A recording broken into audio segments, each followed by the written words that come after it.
It was past midnight when I heard my son whisper my name. The house was quiet except for the steady beep of the monitor beside his bed. "Dad, look at my back," he murmured, voice small and hesitant.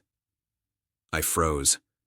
There was something in his tone, fear, pain, and a shadow of sadness I hadn't seen before. "Okay, buddy," I whispered back, trying to keep my voice calm. I pulled the sheet slowly over his small body, my heart already thumping. His skin was pale from the illness that had kept him home for the past week, but there, across his back, was something that made my stomach twist. Bruises. Deep, angry purple bruises crisscrossed his tiny body, evidence of something far more sinister than the illness he was battling. My hands shook as I traced a finger over one of them, trying to process what I was seeing. My son looked at me with wide, fearful eyes, silently begging me to understand what he couldn't put into words. The thought hit me like ice water. These weren't accidents. These were deliberate. I took a deep breath and held him close, whispering reassurances I didn't quite feel yet. My mind raced. Who could do this? How long had it been going on? And then the truth, sharp and bitter, landed on me. I remembered the nights my wife had insisted she had to check on him alone, or that she was so stressed from work and needed me to stay out of the room. And now it all clicked. I had suspected her before. Little things, whispers, strange behavior, but never this. Never the violence directed at my son. Rage burned hot in my chest, but I forced it down. Right now, I needed calm. Right now, I needed clarity. I called my sister, who lived nearby and had always been a voice of reason in my life. "Come over," I said, trying to keep my voice steady. "It's urgent. I need help." Within minutes, she arrived, eyes widening as she saw the bruises. "Oh my God," she whispered. "Call the police. Call CPS. He shouldn't be alone with her." I nodded, my hand still gripping my son, who buried his face against my shoulder. I dialed the authorities, heart pounding, stomach twisting in fear and rage. And then, slowly, I realized that this wasn't just about immediate safety. This was about betrayal. The person I had trusted most, the mother of my child, had turned into the source of his pain. The investigation was swift. Social workers came, police reports were filed, and she was immediately barred from being alone with our son. Evidence, when collected, was undeniable. Photos, witness accounts, and her own admissions during questioning painted a damning picture.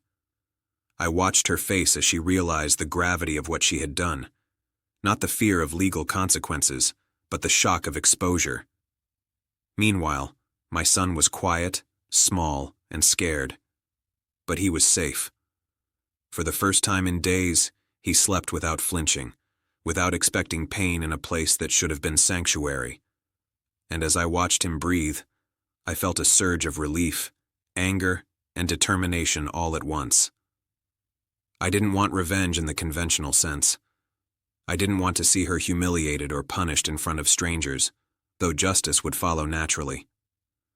What I wanted was protection, safety, assurance that the person who had betrayed him would never again have that power. Weeks later, the court hearings began. She sat across the room, defiant and cold, but the evidence was overwhelming. Testimonies, photographs, and detailed timelines left no room for manipulation. I spoke only when necessary, calm and composed, presenting the truth without embellishment. My son's small voice, recounting what he remembered with bravery and clarity, carried more weight than any anger I could have expressed. The ruling was in our favor.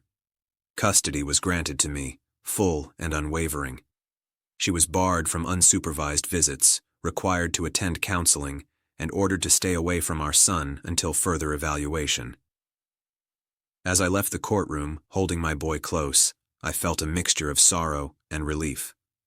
Sorrow for the betrayal we had endured, relief that he was finally safe, and a sense of vindication that the truth, silent and undeniable, had prevailed. Back home, I set new routines. We laughed, played, and slowly rebuilt trust in a home that had been tainted by fear. I talked to him every night, gently reinforcing that nothing he did caused the harm, that the fault was never his. And slowly, the bruises faded, but the lessons endured.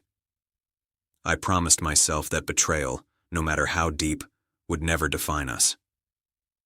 Months passed. The nights were quieter. The fear diminished. And though scars, both physical and emotional, lingered, my son's resilience astounded me.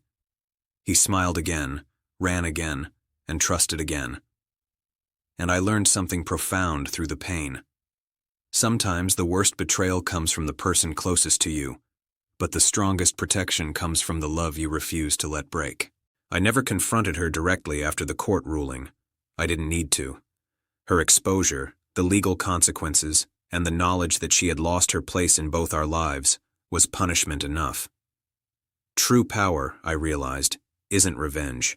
It's ensuring that those you love are safe, while the betrayer watches their control slip away, powerless to undo the harm they caused.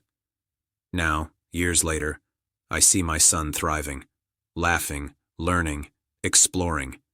He hugs me tightly each night, trusting that he is safe. And I remember that night when he whispered, "Dad, look at my back," and my life changed forever. That moment of fear became a catalyst, a turning point that exposed betrayal, ensured justice, and rebuilt trust. Betrayal had come into our lives disguised as someone I had loved. But through courage, patience, and unwavering determination, I turned it into protection, stability, and the foundation of a new beginning. And my son? He sleeps peacefully, unaware of the battles fought in silence, but thriving because of them. Because sometimes, the most devastating betrayal reveals the strength you never knew you had, and the love that can endure anything. And that night, when I lifted the sheet and saw the bruises, I realized one thing with absolute clarity. Nothing, not betrayal, not fear, not pain, could ever take away the life and safety I would fight to protect for my child.